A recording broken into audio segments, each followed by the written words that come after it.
Anna here. How are you, my friends? Everybody. My name is Anna Sabramowicz, and I help instructional designers and multimedia developers craft interactive stories.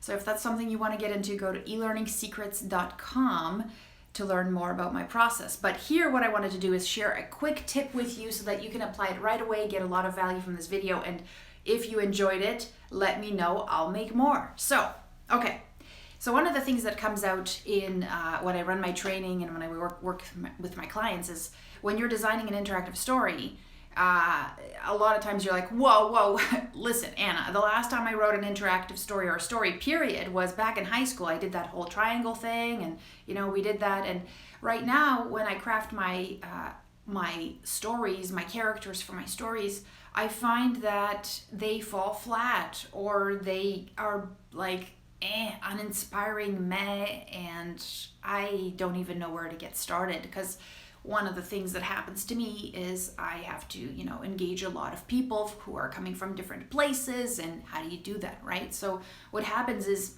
you try a couple of times, and then you go, maybe I'm not cut out for this storytelling thing. I'll just go back to, the listing the learning outcomes in a bullet point. Maybe I'll just stick to that instead of actually trying story, because story, you got to be creative. Story, you got to be, you got to be a good writer and all this stuff, right? And I'm here to tell you that you could actually overcome that. It's actually easier than you think. And the reason is because there is actually storytellers out there, story hacks that you can use that have been used for probably thousands of years. You can borrow from this, but a lot of the things that we do is counterintuitive.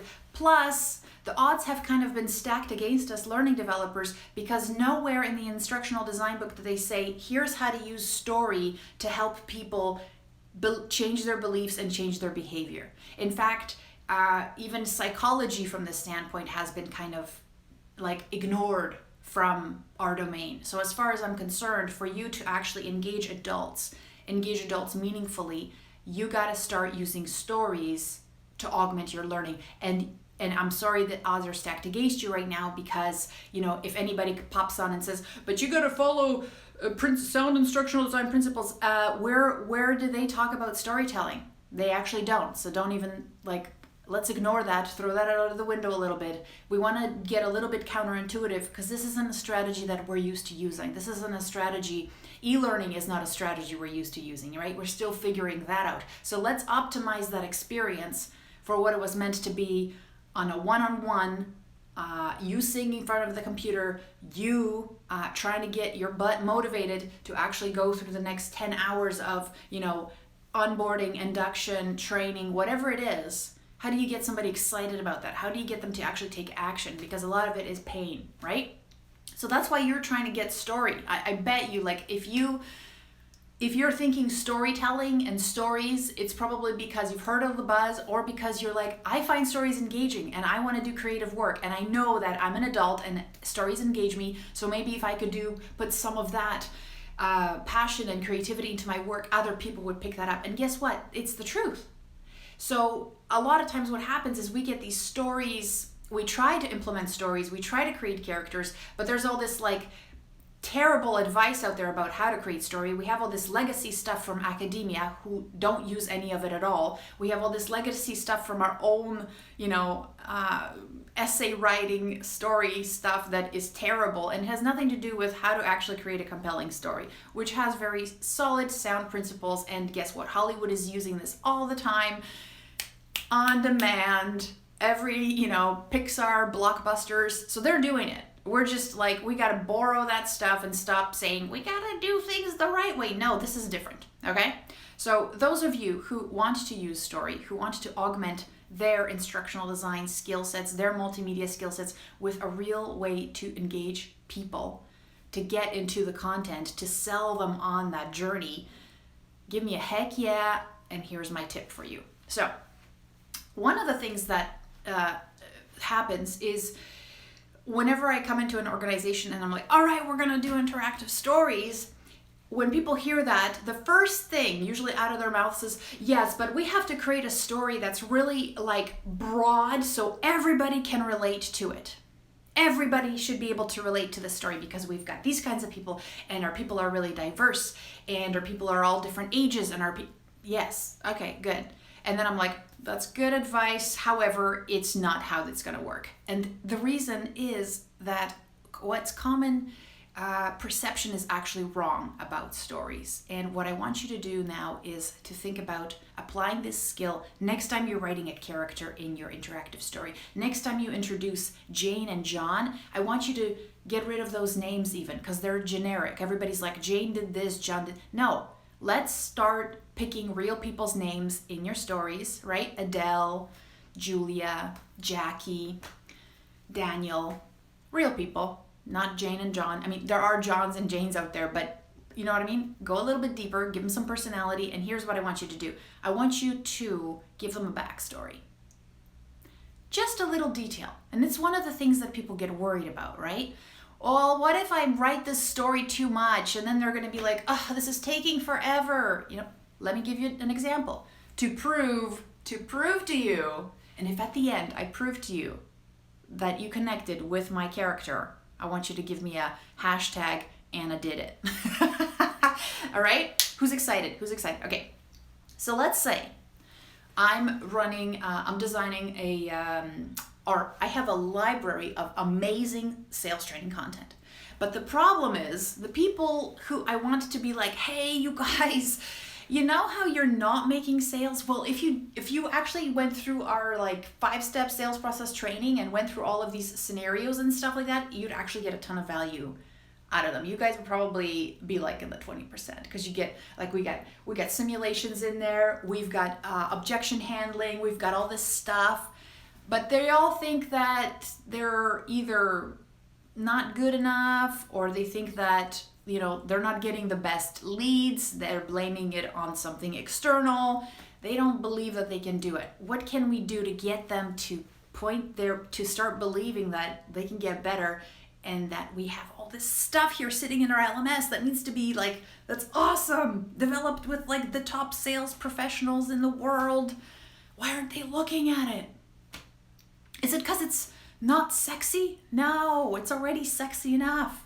We just got to get these salespeople to believe that they can learn this new skill. It's not innate. We got to get them to see that there's a potential here.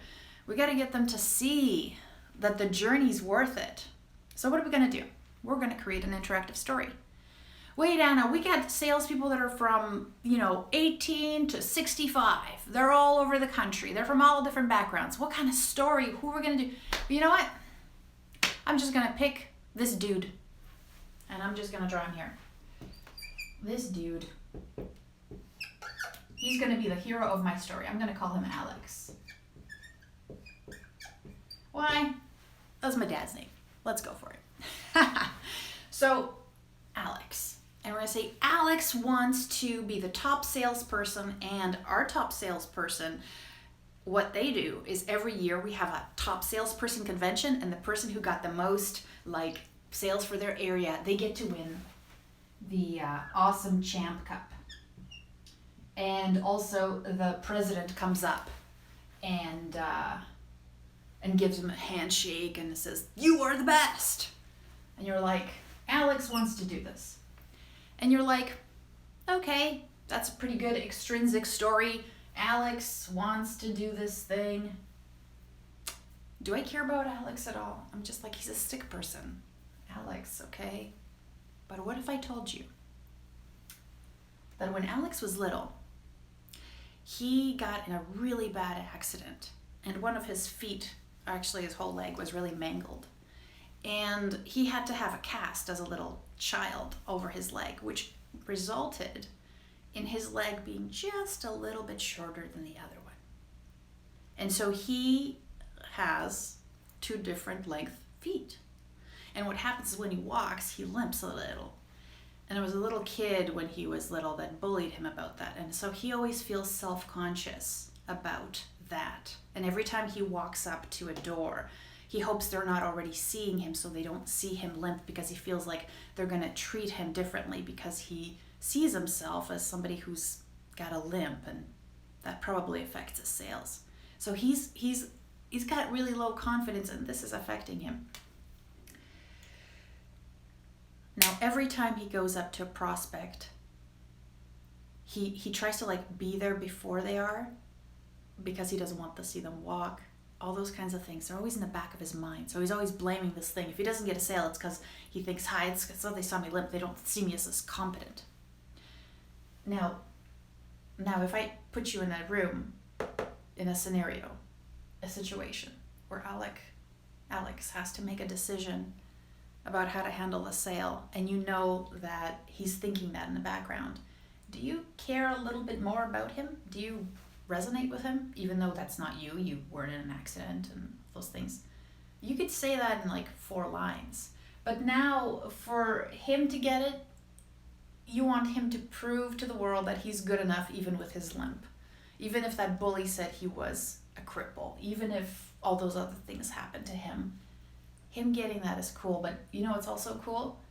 That not only is he going to achieve that, he's going to gain the confidence to go through that journey and overcome his little limp, which is not really noticeable, but he knows it's there.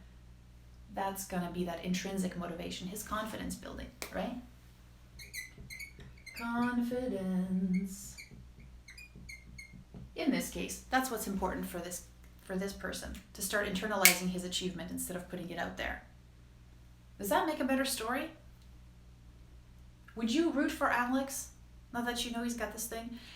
Listen, this isn't rocket science. You don't have to add more and more and more. You don't have to add sob stories. You just have to add a detail that makes this stick person, Alex, now real in our minds. We can imagine them. We can think about them. We can think about things from their perspective, because that allows us to look at things inside us, because they're a real person. I can't make a general blob that will appeal to everybody. There's no such person. We only relate one-on-one, right? That's why World Vision uses single children on their, campaigns, because groups of children, we don't relate to them as well as we relate to a single child, right? That is why you don't go general in your stories. You go deep. You add details. Do you add too many details? No, you don't. You just need one story. But the thing is, what we're going for is we're trying to create enough detail that person seems real. And when they seem real and they seem real, we start to care about them because they've got a quality. They're like, we want to help Alex. He's, I may not have been the victim of bullying, but I want to help him because he's real to me. He has something to overcome. This is his challenge. That is storytelling. So the thing is, where do I get this stuff? You can make it up, you can brainstorm it, but the thing is, if you're talking to people to design your interactive stories, guess where some of those details are going to come up from? They're going to come from your practitioners. They're going to tell you stuff. I'm going to say, why did you want to be number one? They're like, I've always had this thing about my limp and I want to overcome it. Like how powerful is that, right? And this is sales training, yes, but this is a story about a human being. And they're not in it for sales training. They're in it to achieve this. And all you have to do is say, when you've sold them on this story, guess what? They're going to be ready to learn and they're going to be ready to get into that LMS because you've sold them the right way. You really do have to sell and persuade. Another thing that instructional design doesn't talk about. So let's not talk about the norms and the practices there, because this is different. This is before that. Before you start all the other stuff in the LMS, well designed, I'm sure. You got to get people engaged in it somehow. And it's not going to be by giving them a list of bullet points saying how this is going to be good for you, because everybody knows ice cream's not good for them and everybody's still eating ice cream, right? But if I painted you a story about where milk comes from, you probably wouldn't have it. So what you need to do then is pick your person, name them, and what are the details?